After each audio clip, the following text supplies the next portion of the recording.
Welcome all. I thought I'd take this opportunity to come outside, do a little bit of a video on the putting green, which is looking really good and rolling really well. Hopefully my putting stroke will do it some justice. But I just wanted to cover a couple of key elements with regard to the putting stroke. One of those elements is obviously your hands, the only contact we have with the club. And we want to make sure we keep our hands under control.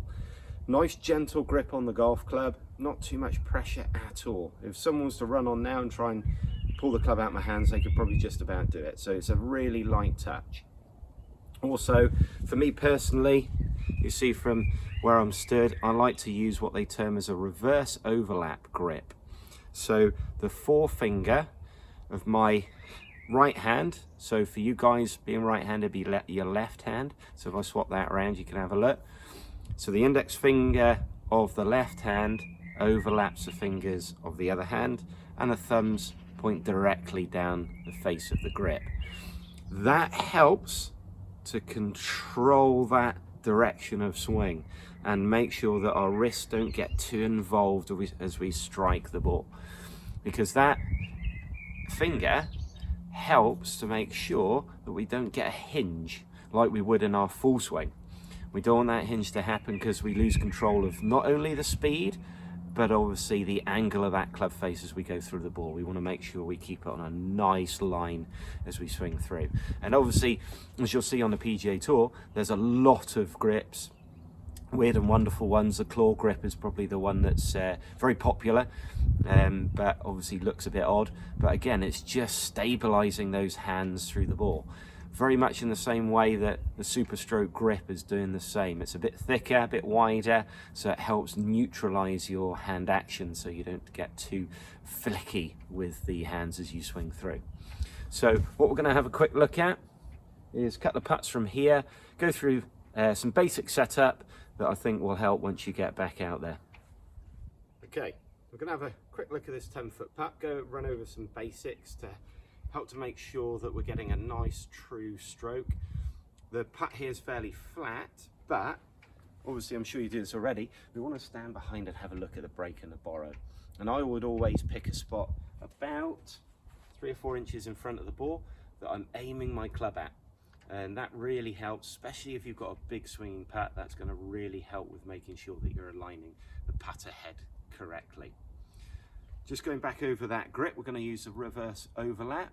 And what I'm going to do, and this may be unusual to some, but some might do it already, we're going to have a practice swing behind the ball. So I'll do it this way in front of you so you can see what I'm doing. But I would have a look down the line of the putt and have my practice swings while looking at the putt itself. So I'm not stood to the side of the ball like this. I'm actually stood round that way. So I'm taking the whole putt in. Like with any sport, when you're trying to hit a target, whether you're hitting or throwing or kicking, you're generally looking at your target. Obviously in putting, you're looking at the ball. So it's important to get a good understanding of that putt while making the movement that you're looking to make when you strike that golf ball. And by standing behind it and taking the putting stroke as opposed to beside it, that's going to help. And when you do it, like I'm doing, you always want to be looking up at the putt, not down at the ball. Okay, that's very important. So that'll be the first thing. Then what I'm going to do is I'm going to set myself to the side of the ball with a slightly open body position, and that's going to help me to get my putter blade in the right place, aiming at that spot that I've got a few inches in front of the ball. And then my aim and goal is then to get my eye line right over the top of the ball and get my feet, knees, hips and shoulders all in line so I can keep that putter working on a good path. Giving myself some room in between my body and my hands, and also I like to get a fairly upright position with the shaft of the club to make sure that I'm keeping that club working on the correct line. If you get it at a slanted angle, it's exaggerated here, but that club is going to rotate a lot more, and potentially you're going to hit it offline. So nice and upright, nice pendulum action, rocking back and through.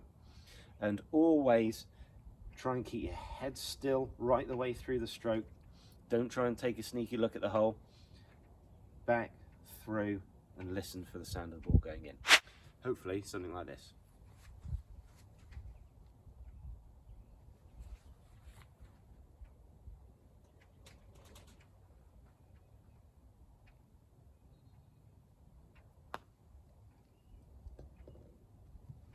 There we go. Hope those few little things help.